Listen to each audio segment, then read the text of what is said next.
আজকে আপনাদের সামনে নিয়ে এলাম কারি পাতা গাছ। এই কারি পাতা গাছের আরেকটি নাম আছে, যেমন মিষ্টি নিম পাতা বলে পরিচিতি। এই গাছের পাতা যদি আমরা অনেকেই ডালে এবং তরকারিতে দিই, অনেক সুস্বাদু হয়।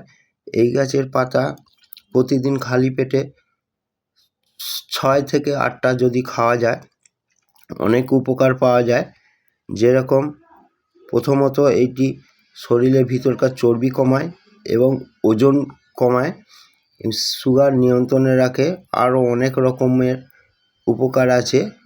এই গাছের পাতা রস মেথি সঙ্গে যদি ভিজিয়ে রস করে বেটে মাখা যায় মাথায়, এই চুলেরও উপকার হয়, অনেক রকমই উপকার পাওয়া যায় এতে। এই গাছ টবে বসানো আছে এবং মাটিতে বসালে হয়। এই গাছ 5 থেকে 6 ফুট পর্যন্ত হাইট হয়।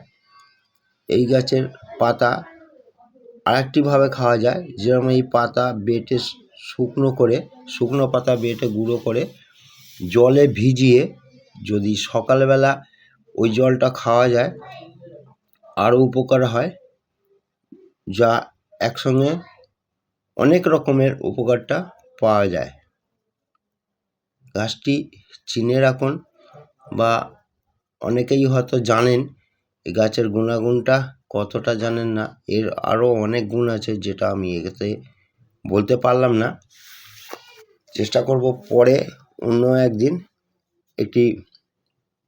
আরেকটি শর্ট এরকম ছাড়বো, ছেড়ে ওই শর্টে আমি জানিয়ে দেব গাছটি কেমন লাগছে এবং এর উপকারগুলো আপনারা খেয়াল করবেন, অনেকেরই উপকারে লাগবে। নমস্কার, আজকে এই পর্যন্ত।